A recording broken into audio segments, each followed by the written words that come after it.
Welcome to CBSNews.com. I'm Kaylee Hartung. A new book is out this month, crashing fairy tale dreams of happily ever after.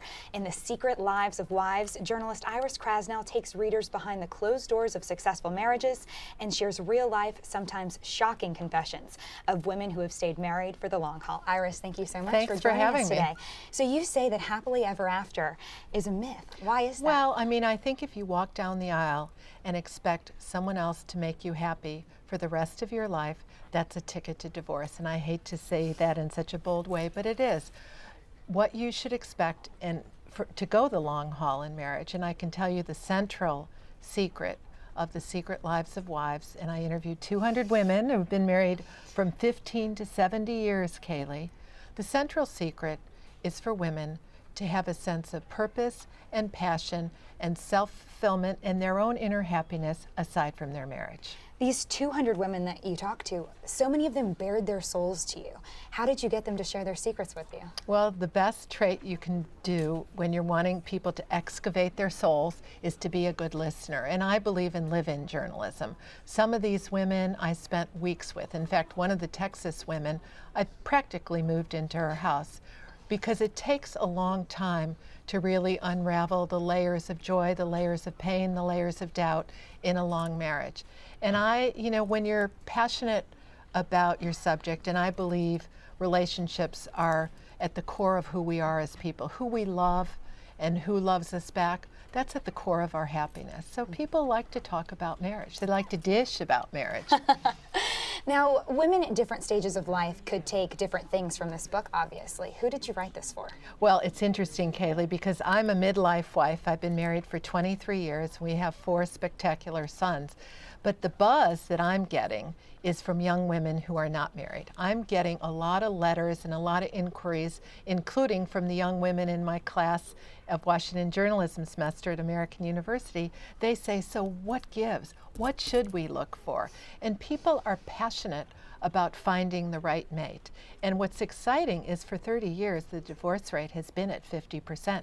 Your generation has brought it down to 43%. People are marrying later, they're marrying smarter, and they're marrying, in that first question you asked me, as 2 confident, income-producing souls that come together and don't expect each other to make them happy. So women my age, what do you tell them? When do you know it's the right time? I tell them 2 things. When somebody comes to me and says, is this the right guy? I don't ask what's his family like and did he have a Harvard MBA? I say, do you feel like you're home when you're with him? Is he a guy that if you had a spinach leaf on your left molar or in your front tooth, would he tell you, and could you remove it and still feel like the date's going to go okay?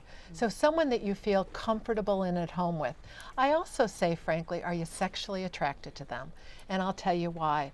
Once you go down that aisle and you've got 15 years of marriage under your belt, and you have in-laws and a mortgage and kids, and you're fighting about all of them, you do want somebody that you could go to bed with and make your problems go away for at least, 7 or 8 minutes. Okay, on that note, let's dish a little bit about some of these secrets that women shared with you. I mean, you talk about the importance of relationships with other women. You also talk about the importance of relationships, platonic relationships with men. I call them my boyfriends with boundaries. Okay, girlfriends are everything. The happiest women I interviewed also had a great circle of girlfriends with whom to drink, travel, and vent. But if you're a woman who likes men, we should be allowed to have many men in our lives who love us back. It does not mean that we are having multiple sex partners. It means we are being fueled by many arteries of life. Men we are not married to think we're thin, smart, beautiful, and the best because they don't live with us. And then we can take that affirmation home, and it means less work for our husbands. There's a great story you tell that's gotten a lot of attention as you've done your book tour about a 70-year-old woman who's been married 44 years, and she goes and makes out with her old boyfriend in the back of a car once a month. It is a red Cadillac, and and they don't go any farther. She says it only goes from her chin up. And they do have a little bit of what she calls necking sessions. And people say, well, what do you think about it, Iris? And I don't know what I think other than at 73-ish, there's part of me that thinks you go, girl. And you wouldn't be the only one who would say that. I mean, one of the things I found so interesting is that you say predictability is sexy. I've never heard one of my girlfriends say that before. Oh yeah, you know, you can look for the chiseled abs, you can look for the great shock of hair, you can look for the perfect smile, and as I said, you can look for the Harvard MBA. But what you really want in a spouse is someone you can count on. Predictability is the sexiest quality you could ever hope for in a long-term spouse. Kaylee, you want someone you can count on. This world is chaotic and it's crazy, and you want someone who says, I'll be home at 6, and he's home at 6 with flowers on your birthday. And you want somebody who does what he says he's going to do.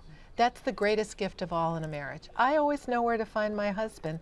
It's generally in a dark blue leather recliner watching hockey, which is a sport that goes on 11 months out of the year.